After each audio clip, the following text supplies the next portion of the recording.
بسم اللہ الرحمن الرحیم۔ پی ٹی آئی اسٹیبلشمنٹ اور حکومت کی لڑائی پاکستانی ریاست کے اندر ایک بڑا درد سر بن چکی ہے۔ اس درد سر نے نہ صرف سیاسی فریقین کے درمیان اور غیر سیاسی فریقین کے درمیان کشیدگی کو پیدا کیا ہے بلکہ ایک بد اعتمادی کا ماحول بھی پیدا کر دیا ہے۔ جب آپ یہ ویلاگ سن رہے ہوں گے تو اس وقت تک یہ فیصلہ ہو چکا ہوگا کہ پی ٹی آئی اس احتجاج کو جو 24 نومبر کو ہونے جا رہا ہے اسے ملتوی کرتی ہے، پوسٹ پون کرتی ہے، کیا کرتی ہے، یا اپنی ڈٹرمنیشن کے اوپر کھڑی رہتی ہے کہ احتجاج ہر صورت میں ہوگا۔ کیونکہ جو خبریں چل رہی تھیں کہ پس پردہ پی ٹی آئی اور اسٹیبلشمنٹ کے درمیان اور حکومت کے درمیان جو گفتگو چل رہی تھی اس کے نتیجے میں پی ٹی آئی اپنے 24 نومبر کے احتجاج سے وڈرا کر لے گی۔ لیکن اب تک کی جو خبریں آئی ہیں اس میں ایسے لگتا ہے کہ پی ٹی آئی بھی اپنے سخت موقف پہ کھڑی ہے۔ اس کا موقف یہ تھا کہ 24 نومبر سے پہلے عمران خان کی رہائی کی جائے یا ایسی ضمانتیں دی جائیں جو بڑی مضبوط طریقے سے سامنے آ سکیں، لیکن کوئی ان کی رہائی کو نہ اس وقت انشور کر رہا ہے، نہ کوئی ایسی ضمانت دینے کے لیے تیار ہے۔ خبر یہ ہے کہ اسلام آباد کے حلقوں میں حکومت نے یہ باور کروایا ہے کہ اگر پی ٹی آئی اپنے احتجاج سے وڈرا کر لے تو آگے جا کر ان کے لیے کچھ رعایتیں پیدا کی جا سکتی ہیں، لیکن عمران خان اس پر تیار نہیں ہے اور نہ وہ اس حکومت کے اور اسٹیبلشمنٹ میں دھوکے میں آنے کے لیے تیار نظر آتے ہیں۔ ان کے بقول ہر صورت میں احتجاج ہوگا، اور بقول عمران خان کے انہوں نے جمعرات تک کا ٹائم دیا تھا حکومت کو اور اسٹیبلشمنٹ کو مذاکرات کے تناظر میں اور اپنی شرائط کے تناظر میں، جو کل گزر گیا، اور آج اور کل قافلوں نے نکلنا ہے اور نکل کر اسلام آباد میں پہنچنا ہے۔ اور دوسری طرف اسلام آباد میں حکومت نے پورا بندوبست کیا ہوا ہے، انتظامی بنیادوں پر، طاقت کی بنیادوں پر، ریاستی مشینری کی بنیاد پر، حکومت کی بنیاد کہ کسی بھی صورت میں پی ٹی آئی کو راستہ نہیں دینا اسلام آباد میں آنے کا۔ پنجاب میں 3 روز کے لیے دفعہ 144 نافذ کر دی گئی ہے۔ ہر طرح کے اجتماع، ہر طرح کے جلسے، ہر طرح کے جلوس، ہر طرح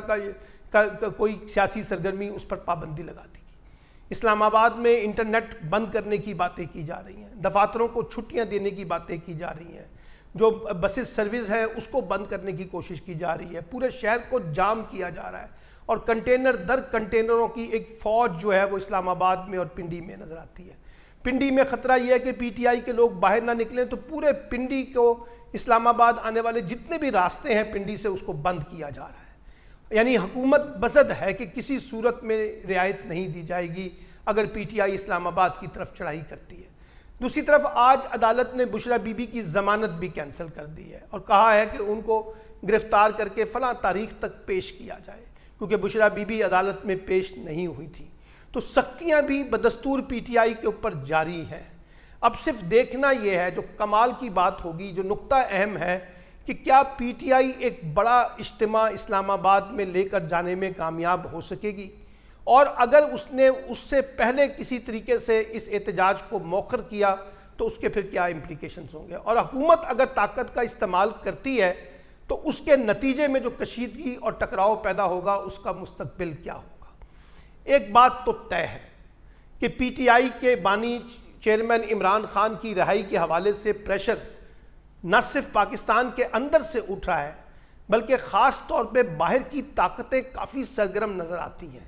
امریکہ ہو، برطانیہ ہو، کینیڈا ہو، آسٹریلیا ہو، ہیومن رائٹس واچ ہو، جہاں جہاں انسانی حقوق کی بات کی جا رہی ہے وہاں عمران خان کو پولیٹیکل وکٹمائزیشن کے طور پر پیش کیا جا رہا ہے، اور باقاعدہ مطالبات کیا جا رہے ہیں کہ عمران خان کے ساتھ جو ہے نا رعایت کی جائے اور ان کے اوپر جو سنگین مقدمات ہیں، جو سیاسی مقدمات ہیں، ان کا خاتمہ کیا جائے، عمران خان کو رہا کیا جائے۔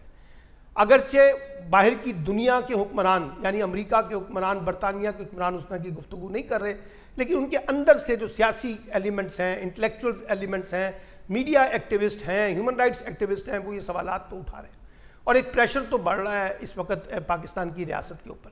اسی وجہ سے ایک درمیانی راستہ بھی نکالنے کی کوشش کی گئی تھی، اور درمیانی راستہ یہ تھا کہ عمران خان معافی مانگ لیں غیر مشروط طور پہ، اس کے لیے وہ تیار نظر نہیں آ رہے، اور آخری خبر بھی یہی ہے کہ عمران خان نے غیر مشروط طور پہ معافی مانگنے سے انکار کر دیا۔ ان کا موقف ہے کہ پہلے آپ انویسٹیگیٹ کریں 9 مئی کو اور پھر ثابت کریں اور پھر میں معافی مانگوں گا کہ میں اس میں ملوث تھا یا نہیں تھا. ایسے میں نہیں کروں گا. تو یہ ایک ٹکراؤ کا ماحول ہے. میں آپ کو بتاؤں ادھر سے بشرا بی بی کی سرگرمیاں اور علیمہ خان کی سرگرمیوں نے بھی پارٹی کے اندر لوگوں میں ایک گروپنگ کو پیدا کر دیا ہے. اور جو سب سے بڑا امتحان 24 نومبر کا ہوگا وہ علی امین گنڈا پور کا ہے, کے پی کے وزیر اعلیٰ کا, کہ وہ کس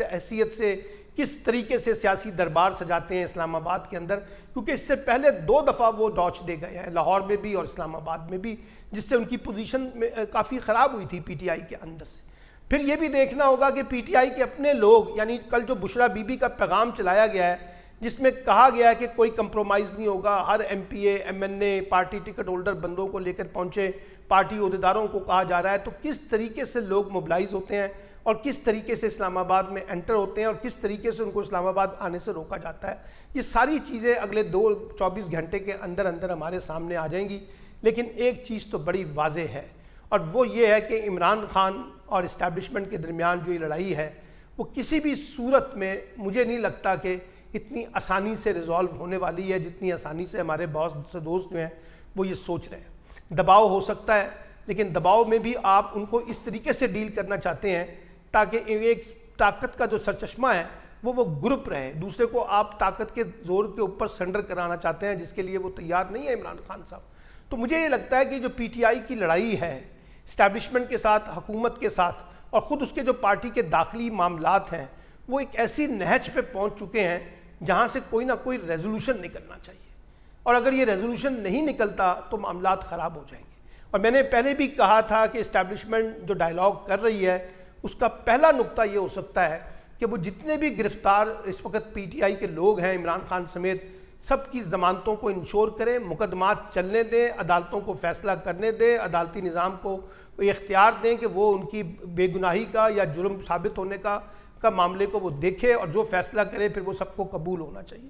لیکن یہ نہیں ہو سکتا کہ ایک طرف آپ سازگار ماحول بنانے کی بات کرتے ہیں, مفاہمت کی بات کرتے ہیں, اور دوسرے لمحے آپ لوگوں کو گرفتار کر رہے ہیں, ان کے گھروں پہ چھاپے مار رہے ہیں, لوگوں کو لے کے جایا جا رہا ہے تھانوں میں, جیلوں میں, ان کو ڈرایا جا رہا ہے, دھمکایا جا رہا ہے, کاروبار ختم کرنے کی دھمکیاں دی جا رہی ہیں, گھروں کو مسمار کیا جا رہا ہے. یہ سب چیزیں ٹھیک نہیں ہیں. تو اس لحاظ سے میں یہ سمجھتا ہوں کہ جو پی ٹی آئی کا جو 24 نومبر کا احتجاج ہے وہ ایک فیصلہ کن حیثیت اختیار کر گیا ہے, اور دیکھنا صرف یہ ہے کہ پی ٹی آئی حکومت اور اسٹیبلشمنٹ میں سے کس کو پسپائی کا سامنا کرنا پڑتا ہے. اور یہ بھی یاد رکھیے کہ پی ٹی آئی اگر لوگوں کو اکٹھا نہ بھی کر سکے اور پی ٹی آئی کو طاقت کے زور پر روکنے کی کوشش کی, اس کے نتیجے میں وائلنس ہوتا ہے تو اس کا فائدہ بھی الٹیمیٹلی پی ٹی آئی کو ہوگا, اور پی ٹی آئی کہہ سکے گی کہ دیکھیے ہمیں طاقت کے زور پہ کچلا جا رہا ہے. کیونکہ وائلنس ہونا اور طاقت کے استعمال کا سب سے زیادہ نقصان اگر کسی کو ہوتا ہے تو وہ حکومت ہوتی ہے, اس کے ادارے ہوتے ہیں. تو اس لیے بہرحال اب دیکھنا یہ ہے کہ کس طریقے سے سارے معاملوں کو نمٹا جاتا ہے. اگلے 24 گھنٹے پی ٹی آئی کی سیاست کے لیے بھی اہم ہے, اسٹیبلشمنٹ اور حکومت کے لیے بھی اہم ہے, اور دونوں کی حکمت عملیاں ڈٹرمن کریں گی کہ آنے والے دنوں میں جو سیاست ہونے جا رہی ہے اس کی نوعیت کیا ہوگی.